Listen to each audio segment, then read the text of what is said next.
is time for the hot topic of the hour. President-elect Donald Trump filling his second administration in near record time, naming 10 nominees since Friday, rounding out his cabinet. Scott Bessent has been named Treasury Secretary nominee. Congresswoman Lori Chavez de Rivera is nominated for Labor Secretary. She is seen as a pro-union, endorsing the PRO Act that would allow workers to organize and weaken right-to-work laws that allows employees to avoid participating in and paying dues to those unions that represent workers in the places of employment. Trump also tapped Brooke Rollins for Agricultural Secretary. During the first Trump administration, she served as Director of the Office of American Innovation and Acting Director of the Domestic Policy Council. Scott Turner nominated to run Housing and Urban Development. He's a former NFL player who ran the White House Opportunity and Revitalization Council during Trump's first term in office. There are 4 remaining cabinet positions that have yet to be filled, and they include U.S. Trade Representative, Small Business Administration Chief, Chair of the Council of Economic Advisors, and the Director of the White House Office of Science and Technology Policy. One key thing that stands out is how diverse the background of some of Trump's picks are, most notably former Democrats Tulsi Gabbard and Robert F. Kennedy Jr.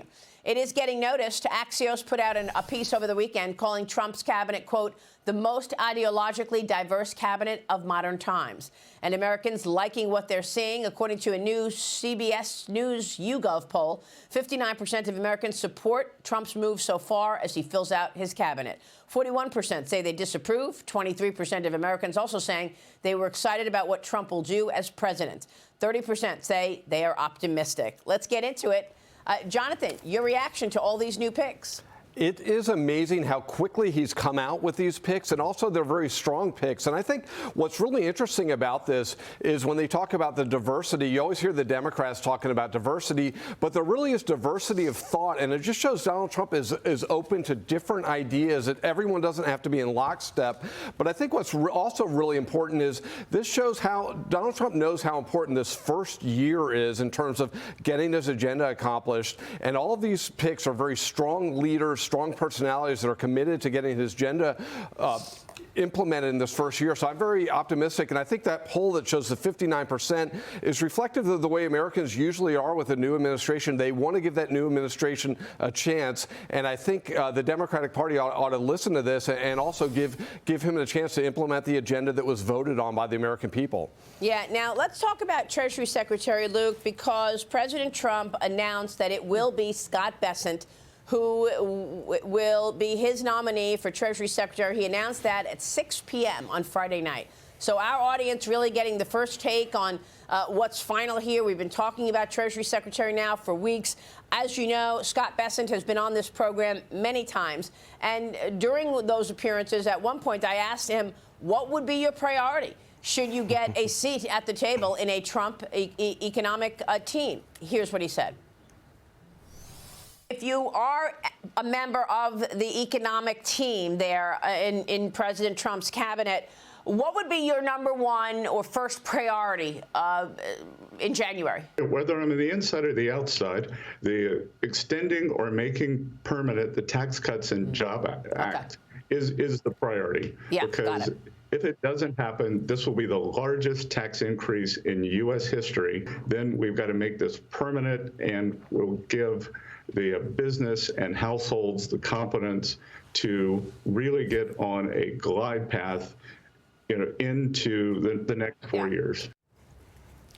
Luke, your reaction to Scott Bessent as Treasury Secretary?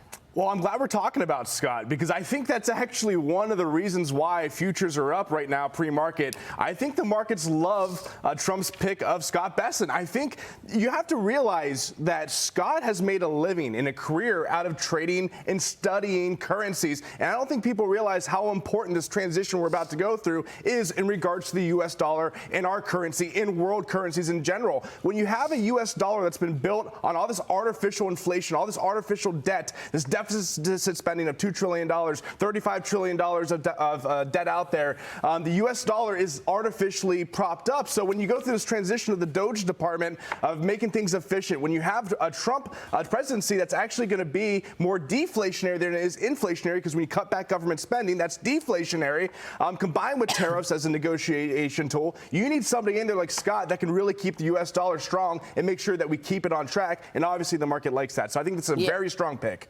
Yeah, I mean, obviously, the extension of the tax cuts is critical, Cheryl. But Scott Bessent also addressed tariffs with me many times. He's been on this program so many times. And with regard to tariffs, Cheryl, he made the point to say this is a negotiating tool. And that's what President Trump told me as well. It's a threat. Yes, there will be tariffs, but not to the extent that some people are so worried about, in my view. Yeah, no, President-elect Trump said that to you. I got to know Scott Bessent through your interviews, Maria, much better than I had known a lot about him before. Now that I'm looking into his background, though, he really does have the credentials to enact all of the things that Donald Trump promised. In particular, no taxes on tips, no taxes on overtime, no taxes on Social Security benefits, as well as extending those tax cuts that we talked about already, and then cutting spending. There's going to be a very delicate economic dance that's going to have to happen now, in particular, if we are going to put more tariffs on China. But to your point, Maria, these threats might just be enough, because it's the trade policy with China that seems to be one of the first things that they are going to go after. And Scott Bessent says that he is ready to do that. All right, we will keep watching that, and we'll bring you some more of his commentary about tariffs, about trade, and about tax cuts coming up from Scott Bessent from all of the appearances here. We're just getting started this morning.